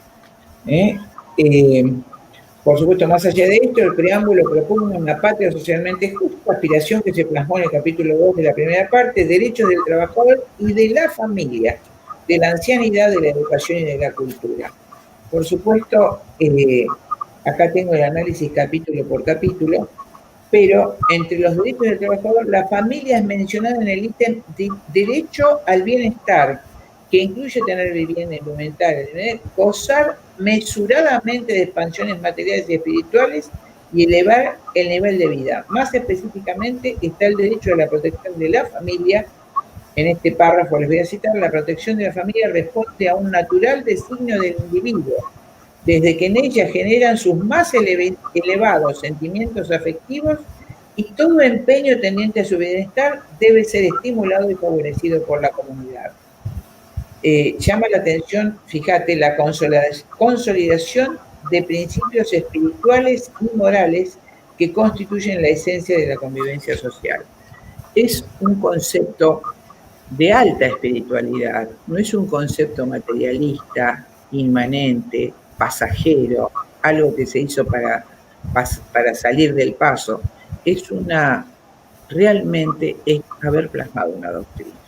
Y yo creo, querido amigo, yo no he vivido el peronismo, todo lo que digo lo digo porque me he dedicado la vida a estudiar. Sí, he sido una tremenda observadora en la década del 70, he mirado con horror todo lo que pasó, la infiltración del peronismo por el movimiento con Montoneros, ya que leyendo toda su doctrina es totalmente opuesta al materialismo inmanente del marxismo, de la religión marxista, ya que es una religión. Vi con horror cómo se infiltró a través del movimiento Montoneros este enorme, hermoso movimiento peronista, con un cuerpo de doctrina increíble, con una constitución increíble que hubiera sido la garantía de un Estado grande, donde se tomaron todos los aspectos de la vida social, todos los estamentos. El trabajador adquirió, por supuesto, un nivel enorme, no para hacerlo como ahora, en nombre de Perón, hacer lo que Perón abominó, que es que vivan como mendigos de subsidios, sino para que la obra pública y el desarrollo económico del país fuera la fuente verdadera de trabajo para toda la gente que habitaba este suelo. Así, nuestros abuelos inmigrantes, nuestros bisabuelos y abuelos, llegados en una pobreza enorme por el asedio total de la guerra, el drama de la guerra en Europa, encontraron acá un suelo propicio. Con su trabajo digno pudieron desarrollarse, y sus hijos, que es el caso de mi padre, fue de los 10 mejores bachilleres y abanderado del Colegio Nacional, ¿no es cierto? Entonces, también se hicieron en ese momento los programas de estudio de los institutos tecnológicos y de las escuelas de artes y oficios que permitieron la capacitación de todo el pueblo argentino, sin diferencias en castas estancas como se pretende hacer ahora, ¿no es cierto? Ese movimiento fue infiltrado, como digo, en mi juventud, cuando yo iba a la Facultad de Medicina, por el movimiento Montoneros, tratando de impregnarlo de conceptos materialistas, agnósticos, realmente como después se hizo en la década del 80 con el radicalismo a través de la Junta Coordinadora, encargado creo que fue, bueno, no voy a hacer nombres para no entrar en problemas legales, ¿verdad? Entonces ahora se hace en nombre de Perón todo lo que Perón abominó en su vida. No solo el adquirir préstamos de la manera más monstruosa, quisiera hacer mención a la carta que leyó en el año 52 el pueblo argentino, donde dice: no tomaremos préstamo extranjero, comeremos menos, compraremos menos cosas superfluas, pero Dios nos libre de caer en manos del usurero internacional. Antes me cortaré las 2 manos. Poco tiempo después, todo esto está en nuestro archivo histórico, si no lo han destruido en este tiempo, hasta hace 2 o 3 años estaba, aparece en el diario The Times la respuesta del primer ministro inglés, el abominable Churchill, quien dice en una pequeña columna de respuesta en su primer renglón: a ese HDP lo perseguiré en vida y después de muerto. Y curiosamente, Perón muere muchos años después, en el 74, y meses después de su muerte, se recuerdan los dos, el cajón fue profanado y se le cortaron las 2 manos. 2 más 2 es 4, ¿no? Yo creo que es una persecución sin olvido ni perdón, y que por eso mismo, por ese odio, se trata de hacer todo lo que Perón abominó en su vida en nombre del mismo peronismo. Tomar préstamos irracionales, participar de políticas de control de natalidad, legalizar el aborto, votarlo en el seno del mismo partido peronista. Es una burla, y es una burla, ¿cómo les diría? Es una venganza espiritual. El que quiera verdaderamente saber qué pensaba Perón, bueno, en este libro hermoso que cité al principio del año 1950, La Nación Argentina, Justa, Libre y Soberana, encontrará perfectamente el plan quinquenal, la protección de la familia, la protección del niño por nacer.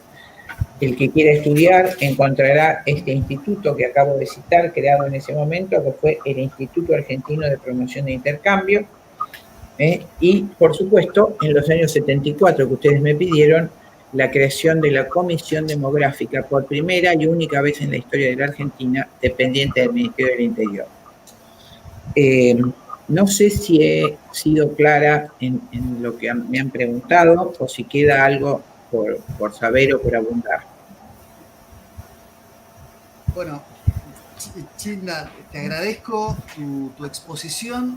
Me pasa que cuando te escucho, Chinda, cuando lo escucho a Marcelo, veo todo con una claridad apabullante. O sea, no es solamente información, sino ordenada. Y creo que al público, quienes nos están viendo, le pasa lo mismo. Es decir, es todo tan claro. Perón no se limita a una concepción provida desde lo cual sabemos que era de una perspectiva cristiana, que la tenía desde luego, sino desde una posición geopolítica. Ustedes recuerdan que cuando en el año 2003 Kirchner, Néstor Carlos Kirchner, recién asumido, se reúne con el presidente Bush, le regala un ejemplar del primer ensayo sobre los principios de la población de Tomás Malthus. Sí. Un regalo que quedó como en una suerte de incógnita. Todos obviamente que olfateábamos, los que estamos en estos temas, el mensaje que le estaba dando el presidente Bush al entonces presidente Néstor Kirchner en el año 2003. Pero digo, yo veo todo con una claridad, y Perón, como estadista, se anticipaba varias décadas a cuáles eran los problemas que íbamos a tener los países emergentes en desarrollo, llamémosle periféricos, y que todavía tenemos. Entonces yo les agradezco a ambos, porque la verdad es que es un ordenamiento tan claro de los cimientos sobre los cuales se emplaza la doctrina. Y yo, Chinda, dos cosas. Primero te quería hacer una pregunta más desde el sentimiento, ¿no? Y después me gustaría abrir una puerta, también invitarlo a Marcelo a que dialoguen, si hay algún punto como para, digamos, para desarrollar o profundizar. ¿Vos qué sentís cuando ves estos eslóganes hoy que se desembosadamente y ligeramente aparecen con una imagen de Eva Perón con un pañuelo verde que dicen aborto es justicia social, a la luz de todo lo que hemos dicho? Porque muchos hablan de que hay que hacer un ayornamiento, de que algunas ideas del peronismo han quedado estancadas. Digo, si es doctrina, no se puede cambiar, porque si no, no es por definición. No solo eso. Mira, Lucas, quiero decirte, en principio que es una falta total de respeto y una infame mentira, porque Eva fue mucho más abundante que Perón en la proscripción del aborto. Dijo que era el flagelo del que la Argentina debía desprenderse, que el peor flagelo de la República Argentina era el crimen del aborto. Eva Perón lo dijo en todos sus discursos, y que era necesario proteger a la madre y al niño por nacer. Quiero aclarar que Eva era terciaria franciscana. El mito bárbaro que han hecho de que era prostituta, bailarina, eso yo no sé de dónde lo han sacado. He leído, he conocido a las hermanas de Eva, que son señoras de lo más distinguidas, educadísimas. Eva había venido a estudiar teatro y siendo jovencita, en su primer año de estudio, por ser terciaria franciscana, fue al terremoto de San Juan terrible de 1944 y allí conoció a Perón, que era ministro del Trabajo del gobierno militar, en la reconstrucción de San Juan, de ese terrible territorio. En ese momento se pusieron de novios y un año después se casaron en mi ciudad, en la ciudad de La Plata. Por lo tanto, no sé de dónde han sacado esa monstruosidad. Cuando Eva Perón muere, la orden franciscana la cubre con el manto de terciaria franciscana. Y, por supuesto, dedicó toda su vida a ese concepto verdaderamente franciscano de socorro, pero en forma particularísima se refirió siempre al aborto como el peor delito que se podía cometer y la peor ofensa contra la mujer. Por lo tanto, esto cae en el mismo bolso que te decía recién, es tratar de poner en boca de Eva Perón y de Perón lo que abominaron en su vida, ¿no? Es como una maniobra diabólica, te diría, tiene una connotación macabra y espiritual para burlarse de la posición de ambos. Quiero terminar este tema de la población recordándole a nuestros oyentes que los países más poderosos del mundo son los más densamente poblados, porque queda en todos nuestros jóvenes la duda si la población trae pobreza. Quiero recordarles que el país más rico del mundo, que por ser tan rico y tener tanto bienestar está por encima del primer mundo, es Japón, que es el país más densamente poblado del mundo, que tiene entre 300 y 400 habitantes por kilómetro cuadrado. Nosotros tenemos 0,1, o sea, medio habitante por kilómetro cuadrado en toda nuestra Patagonia. El segundo país al que le teme todo el mundo es China, que tiene 1.300 millones de habitantes y los tiene todos concentrados en ciudades y tiene todo el resto de su territorio vacío, fértil, feraz para ser explotado. Luego, Estados Unidos tiene 325 millones de habitantes y con las políticas inmigratorias piensa llegar en el 2050 a tener 500 millones de habitantes.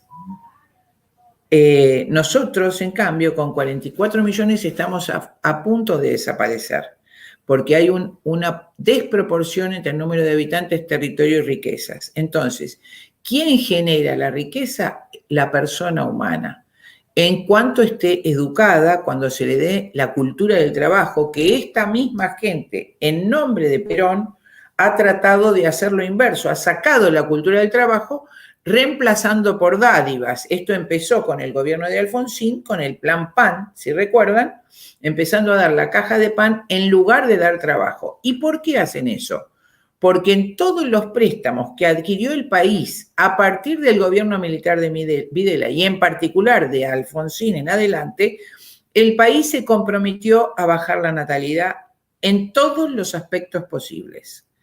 Cada préstamo que tomó el Estado argentino incurriendo en un delito enorme, se comprometió a bajar la natalidad.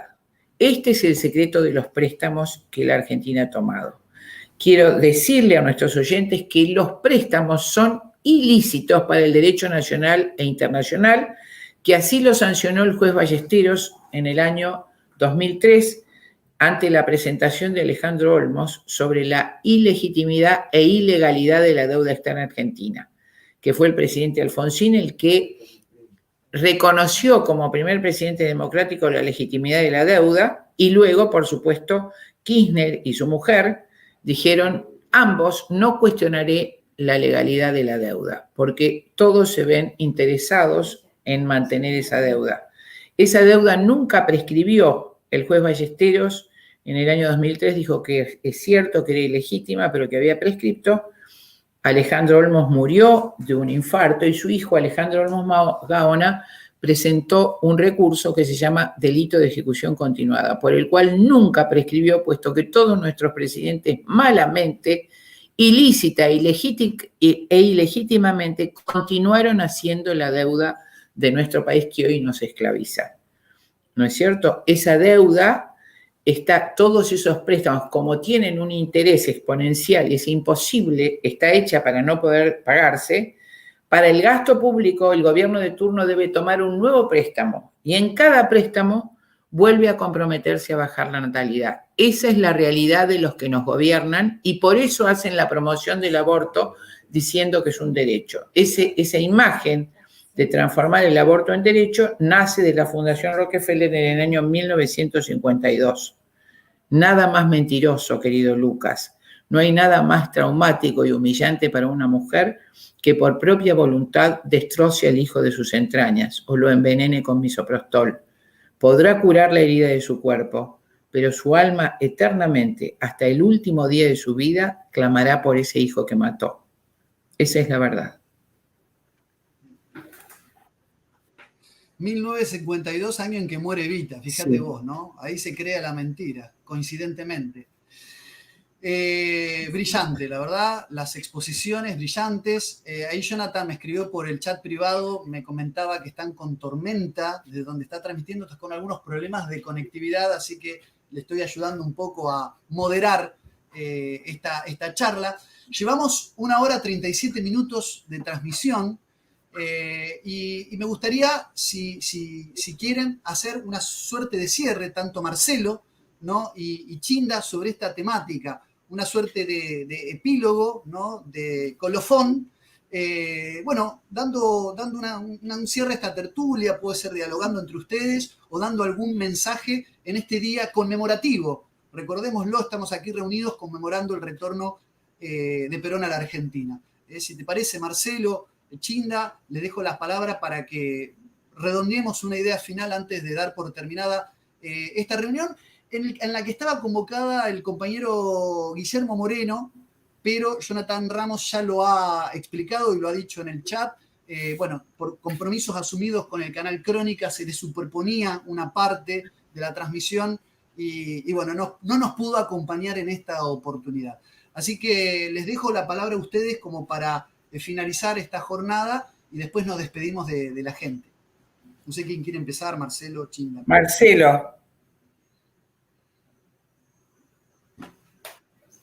No escucho. Me parece que estás muteado, Marcelo. Ahora sí. Decía, muchas gracias, Chinda. Estoy profundamente emocionado. Cuando la escuché me emocioné. Lo más profundo de mi ser se emocionó. Hasta te diría que tengo los ojos con lágrimas. Tengo los ojos con lágrimas porque duele tanta traición, ¿se entiende? Duele tanta traición, ¿se entiende? Al pensamiento de Perón y Evita. Duele tanta traición. Duele, se entiende, que en nombre del peronismo, se entiende, se haga semejante asquerosidad, abominación, se entiende. Duele, se entiende, que en nombre de Perón y Evita se insulte, se entiende, a Perón y Evita. Duele, se entiende, las consecuencias de eso, que son que nuestros hermanos estén recogiendo basura por las calles, se entiende, y no tengan para comer. Duele, se entiende, que nuestros niños que sabían leer y escribir hoy no sepan más leer y escribir. Duele que nuestros viejos se mueran, se entiende, en hospitales que no tienen nada, mientras que pagamos miles de dólares para mantener, se entiende, sujetos que predican la ideología de género.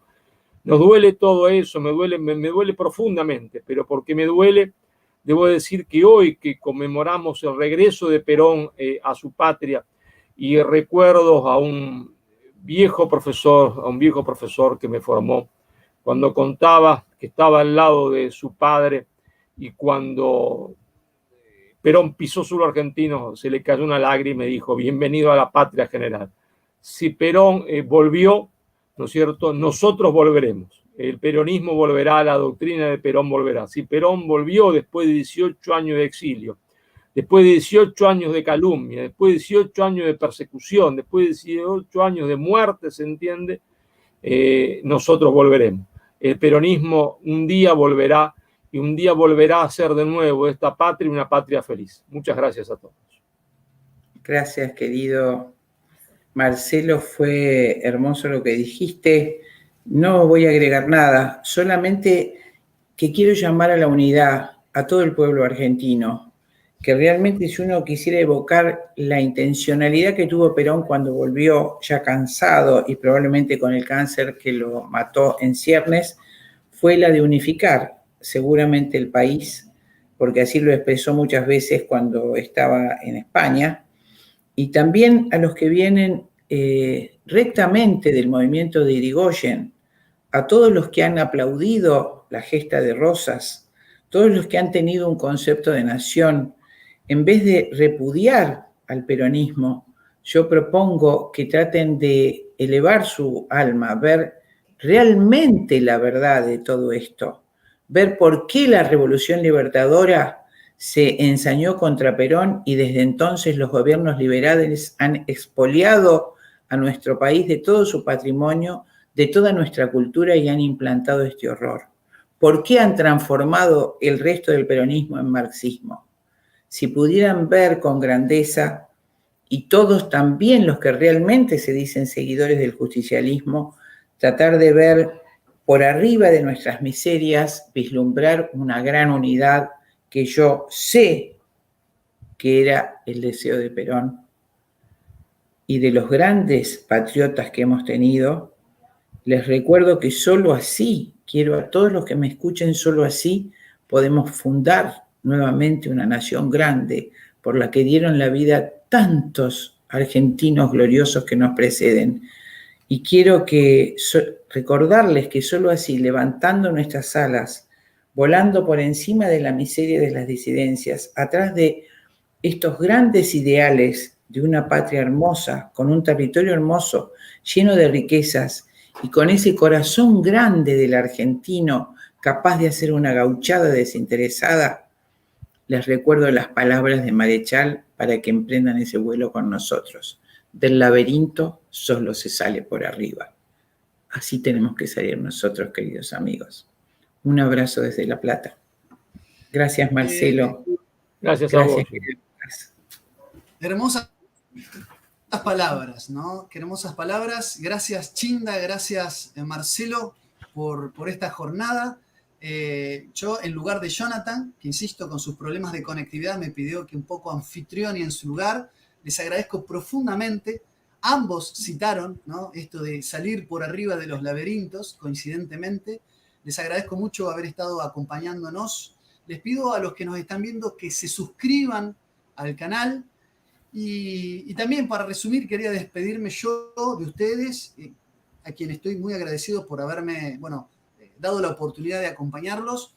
Decía Perón que hay dos clases de lealtades: la que nace del corazón, que es la que más vale, y la de los que son leales cuando no les conviene ser desleales. Y hoy estamos viendo cómo estas nuevas formas de proscripción del peronismo están periclitando, porque el peronismo en su forma verdadera y genuina va a salir, como dijo Marcelo, como dijiste vos, Chinda, a la luz nuevamente.